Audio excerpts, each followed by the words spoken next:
नमस्कार. मी श्रीकांत पाटील 1975चा 9वी बॅचचा विद्यार्थी. आज अमेरिकेतील शिकागो शहरामध्ये आलेलो आहे.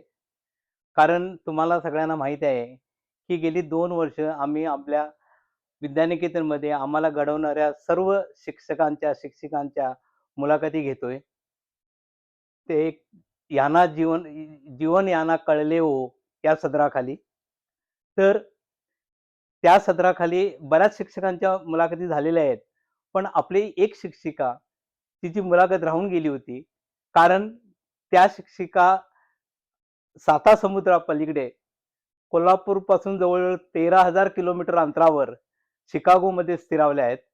आणि मीही माझ्या मुलाकडे मी इथे इंडियानाला आल्यामुळं मला माझ्या मित्रांचा आग्रह झाला, की "तू तिथे आहेस तर बाईंची मुलाखत तूच घे." आणि हा योग साधून मी आज मुद्दाम त्यांच्याच घरी मुलाखत घेण्यासाठी आलो आहे. तर मी सर्वप्रथम बाईंचं, आपल्या अग्निहोत्री बाईंचं या मुलाखतीसाठी हा पुष्पगुच्छ देऊन स्वागत करतो. Thank you. हां, Great. हां. येस.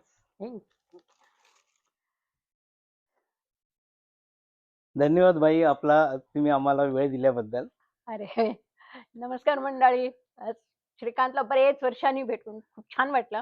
श्रीकांत बरोबर त्याच्या फॅमिलीलाही भेटून खूप सुंदर वाटलं. अगदी आपल्या घरी आल्यासारखं वाटलं आज मला.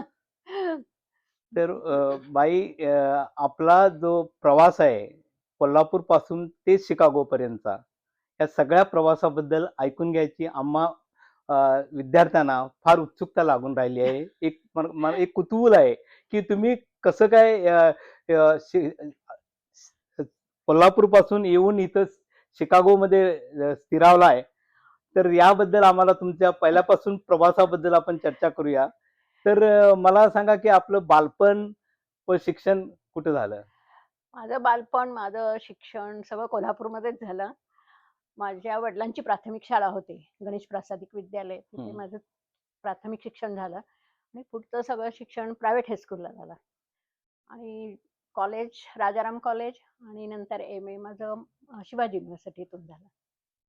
त्यामुळं आणि मग नंतर विद्यानिकेतन. नाही, पण विद्यानिकेतनमध्ये यायच्या अगोदर काही आपल्याला शिक्षकी पेशामध्ये काय अनुभव वगैरे होता का? नाही, नाही, नाही. काहीही नव्हता. ॲब्सोल्युटली नाही. मग विद्यानिकेतनमध्ये येण्यासाठी आपल्याला कुणी सुचवलं, की तुम्ही कसं आला? तुम्हाला विद्यानिकेतनबद्दल कशी माहिती झाली? मला विद्यानिकेतनबद्दल खरं तर प्रत्यक्षात प्रथम काहीही माहिती नव्हती, की अशी काही शाळा आहे हेही माहिती नव्हतं. तर मीरा प्रथम शाळेत होती.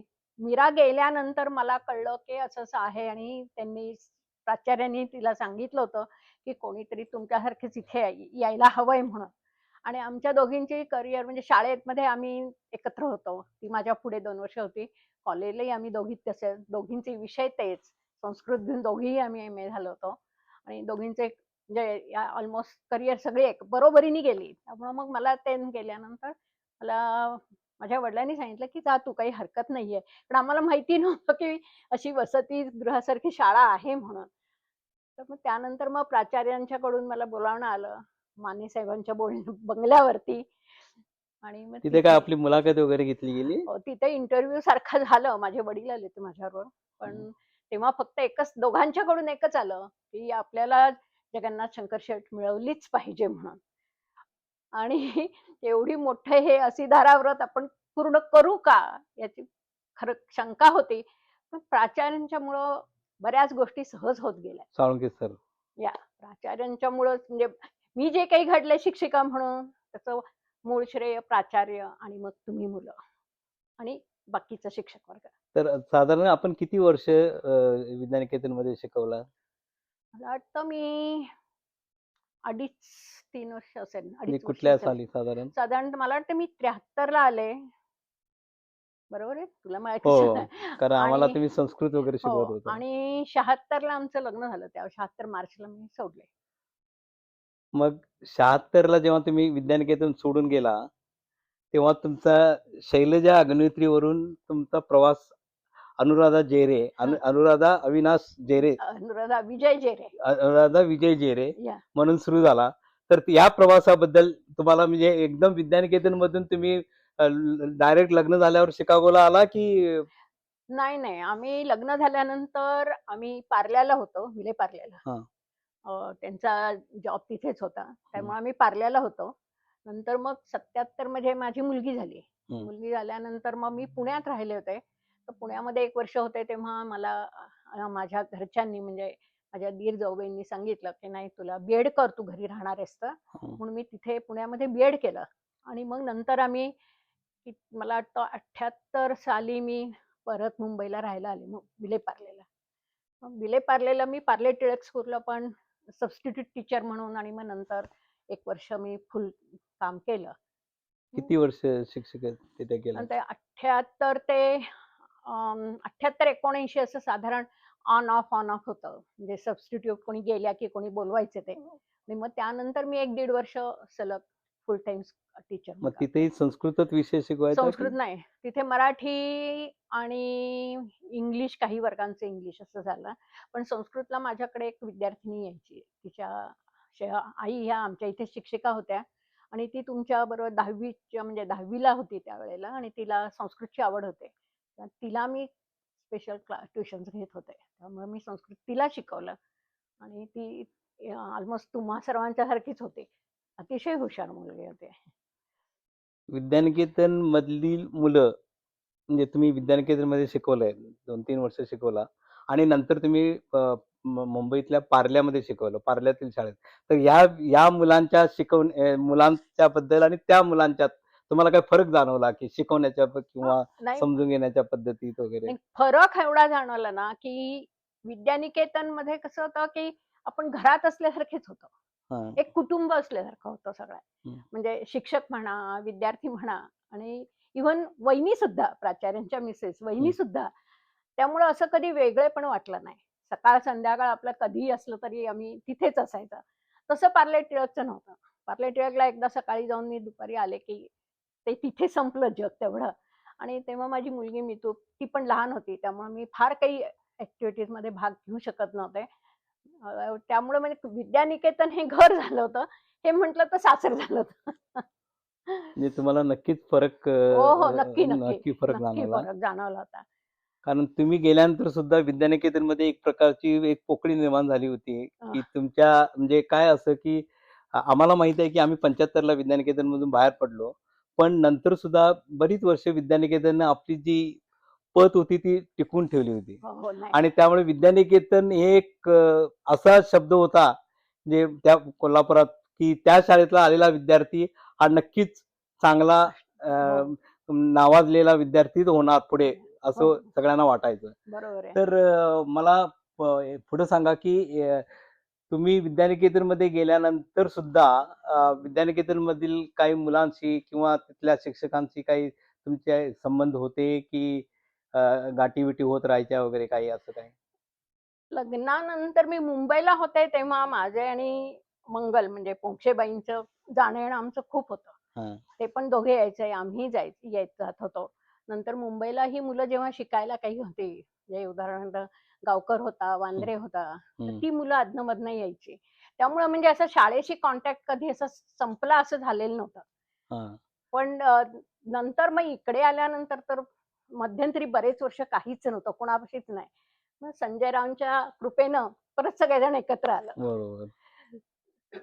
तर सरांना सरांचं सरा सरांनाही आता जरा हो. इन्व्हॉल्व करूया. तर हो, चालेल सर. तुम्ही सर आमच्या बाई, शाळेतल्या बाई जेव्हा तुमच्या आयुष्यात तुमच्या सहचार्याने म्हणून आल्या, तेव्हा तुम्हाला एक शिक्षिका म्हणून जेव्हा येते आपल्या आयुष्यात, तेव्हा तुम्हाला काय त्याबद्दल काय तुमचं काय मत होतं? सांगायचं खरं म्हणजे शिक्षक हा पेशा आमच्याही घरात होता, त्यांच्याही घरात होता. हं. मी स्वतः कधी-कधी शिकवण्या घ्यायचो. तेव्हा असं काय फार मोठा फरक वाटला नाही. म्हणजे जेव्हा आपण एखादी शिक्षिकेबरोबर लग्न करतो आणि नंतर तिला भारतातनं अमेरिकेमध्ये तुम्ही जेव्हा आला, किती साली तुम्ही इकडे आला? 82 साली. 1982 साली आला. तर 1982 पासून जे आतापर्यंत म्हणजे जवळ-जवळ 50 वर्ष 24-25 होत आली हो, जवळ-जवळ. हो. त्या 50 वर्षामध्ये तुम्हाला बाईंच्या बद्दल तुम्हाला काय वाटतं? किंवा काय तुमचं दोघांचा नाही, आम्ही हो. इतकी वर्ष टिकून एकत्र त्याच्यातच सगळं. कारण काय आहे, हां, की एक वय असतं, त्या वयामध्ये बाहेरची आकर्षणं खूप असतात. हां. त्या आकर्षणाला बळी पडायचं का नाही हे आपण ठरवायचं. पण बळी पडण्यासारखी परिस्थिती निर्माण न करणं हे सुद्धा जोडीदाराच्या हातात असतं. बरोबर. तुम्हाला जेव्हा इकडं म्हणजे एका वेगळ्या संस्कृतीमध्ये कंप्लीट भारतीय संस्कृतीनंतर एकदम परदेशी संस्कृतीमध्ये तुम्ही आला, तर तुम्हाला कसं वाटलं, की बाबा आपण याच्यामध्ये येतोय, अ, अमेरिकेसारख्या एका प्रगत देशामध्ये येतोय.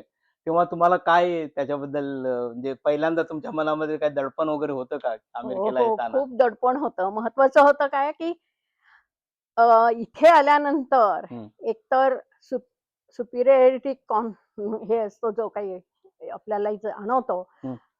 ते प्रथम खूप जाणवायचं.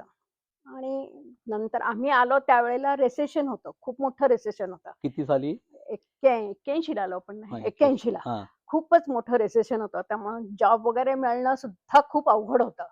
त्यामुळे त्या जॉबसाठी फिरता हळू मग लोकांच्या मधल्या माहिती व्हायला लागली, की आपण बुवा कशा पद्धतीने अप्रोच व्हायला पाहिजे, कशा पद्धतीने त्यांच्याशी बोललं पाहिजे. म्हणजे आता गंमत सांगायची तर मी हॉस्पिटलमध्ये काम केलं. तर हॉस्पिटलमध्ये आमची जी इन्चार्ज होती, ती सिस्टर होती. आमचं कॅथलिक हॉस्पिटल होतं. तर त्या ती सिस्टर तिथेच त्या राहायच्या. तर मग ती वेळी-अवेळी कधीही यायची. तर मला इतकी सवय होती, की आपल्याकडे मोठी लोकं कोणी असली, घरी आली की पटकन उठून उभं राहायचं. हां, मला ती सवय लागून गेली होती, की ती आली की माझी सुपरवायझर आली, की मी उठून उभे राहायचे. शेवटी त्यांनी मला सांगितलं, "अगं हसली ते करायचं नसतं." हां, हां. सगळे त्यानंतर मग ते झालं. पण पहिल्यांदा ते एक दडपण होतं, की "अरे आपल्याकडून काही कमी जास्त होतंय का?" किंवा बोलण्यात आपलं चुकतं का काही? पण नंतर म्हणजे तुम्ही त्याला सहजतेने घेत जाता. तो बदल जाणवत राहतो नंतर. तर जेव्हा तुम्ही इथं इथं येऊन तुम्ही जॉब केला, हो. किती वर्ष नोकरी केली? मी जवळ-जवळ 38-39 वर्ष नोकरी केली. म्हणजे शिक्षकी पेशातला नव्हे, नाही, दुसरा. शिक्षकी मग पेशातला तो नाही. जॉब आणि शिक्षकी पेशातला जॉब तुम्ही जो भारतामध्ये करत होता किंवा कोल्हापुरात किंवा मुंबईत करत होता, याच्यामध्ये तुम्हाला काय विशेष फरक जाणवतो? शिक्षकी पेशामध्ये खरं सांगू का अगदी महत्वाचं होतं म्हणजे, की तुम्ही विद्यार्थ्यांबरोबरचं जे तुमचं एक क्लोजनेस असतो, ती जी जवळीक जाणवते तुम्हाला हं, विद्यार्थ्यांबरोबरची, ती इथे जॉबवरती तुमच्या कोवर्कर्स बरोबर होत नाही. हं, ते कोवर्कर्स हे तेवढ्या त्या 8 तासापुरते, 10 तासापुरते तुमच्याबरोबर असतात. काही जण होतात. नंतर पण आमची फ्रेंडशिप खूप चांगली झाली. पण ते फ्रेंड म्हणून होतं, मैत्री म्हणून होते. पण विद्यार्थ्यांबरोबर जे काही तुमचं जे काही एक नातं तयार झालेलं असतं, ते मात्र तुमचं कधी नाही बदलू शकत नाही. म्हणजे तितकंच काय, की मंगलचं सुद्धा मंगल म्हणजे पोंक्षेबाई, माझ्या तोंडात मंगलच हां, येतं. हां, पण मंगल बरोबरचं कसं झालं, की आम्ही दोघी नंतर इतकं घरातलं झालं, की त्यांच्या घरी मी त्यांची मुलगी आणि आमच्या घरी ती आमची मुलगी अशा हं, पद्धतीने होतं. किंवा नंतर मी आले त्यावेळेला महाजन सर, वडणगेकर सर नव्हतेच. नंतर ते आले त्यांच्याकडून मग मला थोडं हे म्हणजे मार्गदर्शन त्यांच्याकडून मोलाचं मार्गदर्शन मला मिळालं, हं. की नाही बाई तुम्ही हे असं म्हणजे असं करून बघूया, ते तसं करूया किंवा आपण एकत्र बसून हे करू. प्राचार्यांकडून पण होत होतंच पण हे. तर त्यामुळे म्हणजे ते जे असतं, की एक शिकण्याची एक वेगळी होते, की शिकवणं आणि शिकणं दोन्ही एकाच वेळेला होत होतं तिथे. हां. म्हणजे इथल्या लोकांशी तुम्हाला पहिल्यांदा जुळवून घ्यायला, इथल्या वातावरणाशी जुळवून घ्यायला थोडा त्रास झाला असेल. बराच त्रास बराच झाला. हो, त्रास झाला. बराच त्रास कारण झाला. इथलं वातावरण वेगळी, हो, सगळी हो. इथली भाषा वेगळी, भाषा वेगळी इथली आणि संस्कृती वेगळी. पूर्ण कामाचं प्रकारच सगळा वेगळा होता. मी हॉस्पिटलमध्ये ॲक्चुअल ब्लड ड्रॉइंगच्या जॉबला सुरुवात केली होती आणि मला काठ माहिती नव्हतं त्यातलं काहीही. पण आमची ती जी सिस्टर होती ती खूप चांगली होती. तिने सांगितलं, "तुला जर शिकायची इच्छा असेल, तर हा जॉब तुझा आहे" म्हणून. आणि तिने मला शिकवलं. कसं करायचं, काय करायचं आणि तोच जॉब मी नंतर मग पुढे वाढत तो गेलं. पण पहिला ते तिने मला शिकवलं. मग सरांना विचारतो की सर तुम्ही शिकागो हेच ठिकाण का निवडलंस ते हे व्हायला शिकागोमध्ये स्थिर व्हायला? माझे थोरले बंधू इथे राहतात. हा तर कुठेही तुम्ही नवीन जगात तुम्ही एकटे गेलात हा तर कुठेही जाऊ शकता. परंतु त्यांच्याकडे इथे येण्याचं कारण एवढं की पहिला आसारा मिळतो, कुठेतरी राहायला जागा आहे, हा लगेच जबाबदारी कोणाची कोणावरती नाही. माझी त्यांच्यावरती आहे, पण त्यांची जबाबदारी काय माझ्यावरती नव्हती. त्यामुळे तसं मोकळा होतो. आणि शिकागो ही अशी एक जागा होती त्यावेळी की जॉब मिळवण्याच्या दृष्टीनं अतिशय सुलभ होतं. हम्म. म्हणजे कम्पेअर केलं ईस्ट कोस्ट किंवा वेस्ट कोस्ट, शिकागो किंवा मिडवेस्ट म्हणतो ज्याला, तिथे जॉबची अवेलेबिलिटी जरा बऱ्यापैकी असायची. म्हणून इथे सुरुवात केली.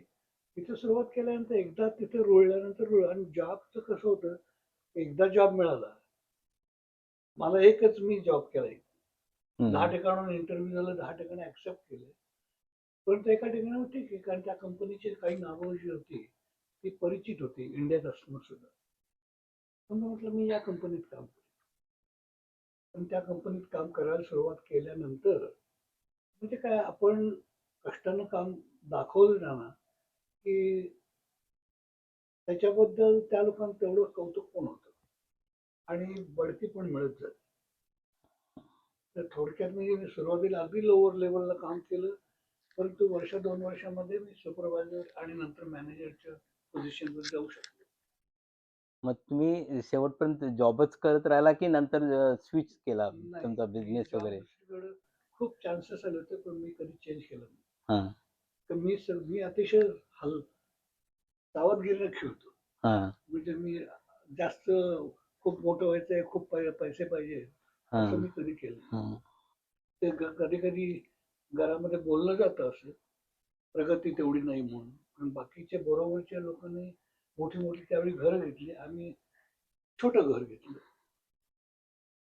परंतु ते मी 10 वर्षच काम केलं, फार वर्ष नाही काम केलं. 10 पण नाही समजा, कारण तोपर्यंत लॅब सुरू झाली. हा लॅब सुरू झाल्यानंतर मग थोडं कमी व्हायला लागलं ते.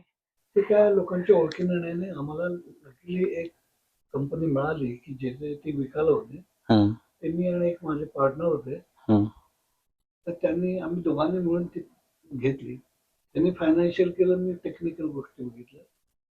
पण तिथून त्याच्यानंतर वर्ष 1.5 वर्ष ऍक्च्युली सांभाळलं कोणी लॅब घेतल्यानंतर सुद्धा, तर मिसेस जेरेनी सांभाळलं ते. हा पण त्या जॉब करून आलं की वाटेत तिथे मध्ये थांबायचे आणि तिथून ते बाकीचं दिवसभराचं झालेलं काम सांभाळून द्यायचे. अरे वा, हो. म्हणजे तुम्ही म्हणजे जॉब करून सुद्धा सरांना नंतर जॉबच्या व्यतिरिक्त मी त्यांना साथ आमच्या दिली. हॉस्पिटलमध्ये मी 5 ते 9 जॉब करायचे.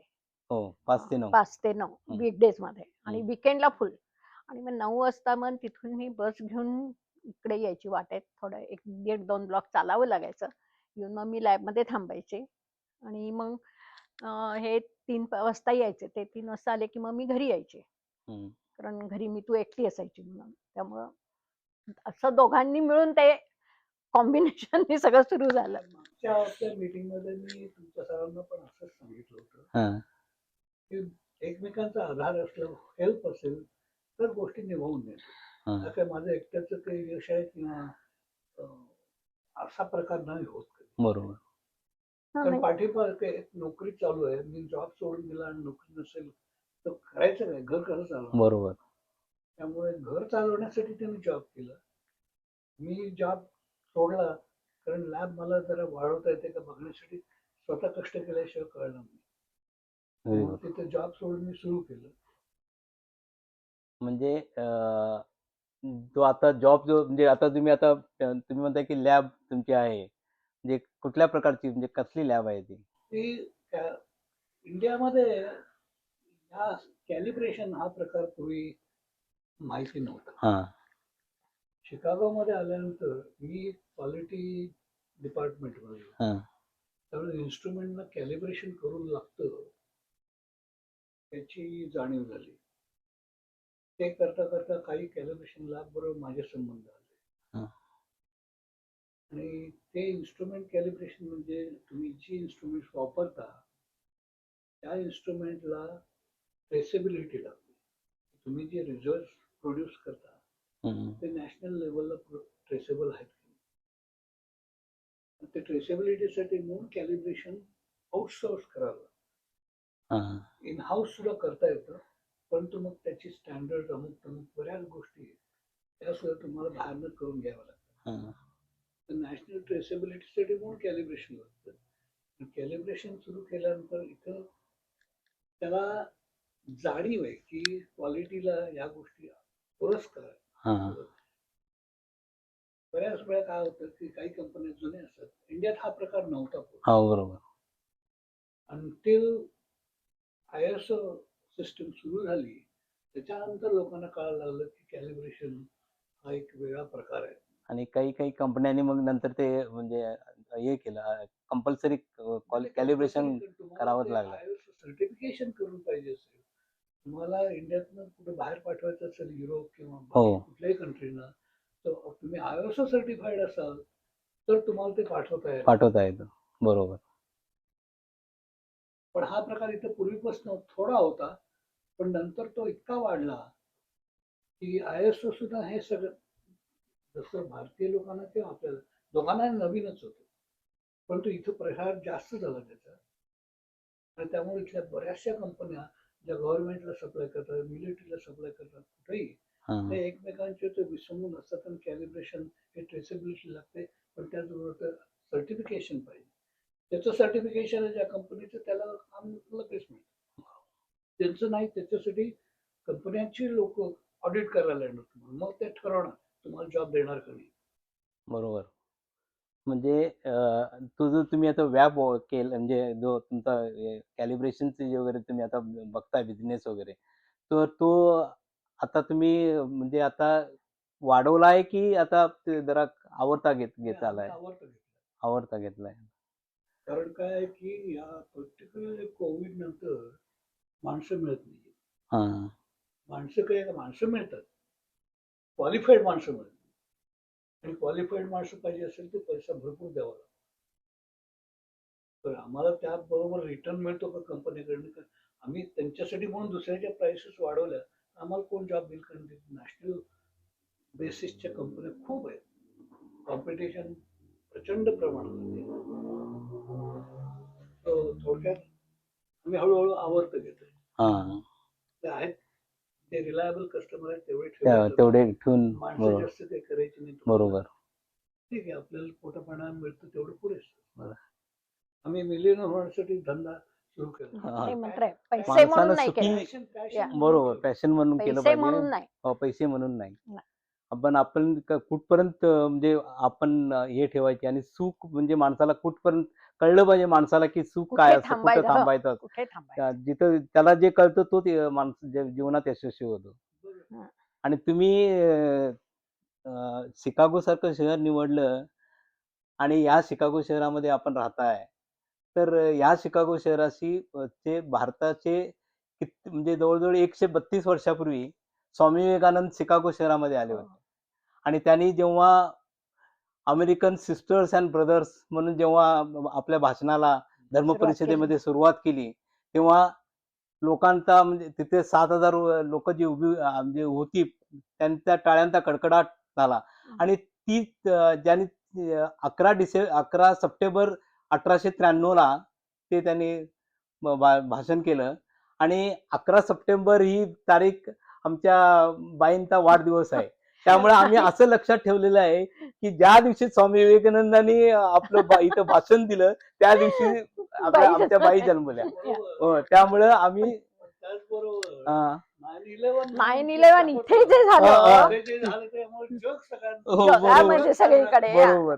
या. आणि त्यामुळे त्यांनी जी विश्व बंधुत्वाचा जो तेव्हा हे दिला होता सगळ्यांना, संदेश दिला होता, त्या संदेशाची खरी आठवण लोकांना तेव्हा आली बरोबर आहे. की हे खरोखरच खरंय. आपण सगळ्यांना खरोखरच हे विश्वची माझे घर संत ज्ञानेश्वर माऊली सांगून गेलेत.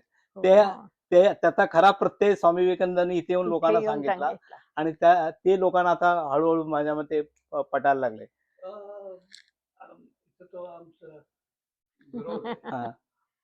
हा लोकांना पटायला लागलं, कोणाला पटायला लागलंय आणि ज्यांना पटलं नाही ते लोक काय पावलं उचलत आहेत बरोबर याचा जगाने विचार केला पाहिजे. बरोबर भारतीयांनी विचार केला. तुम्ही अमेरिका करून अमेरिकेमध्ये हे केलं हा तर त्याचे वाईट दुसरी बाजू जी आहे हा.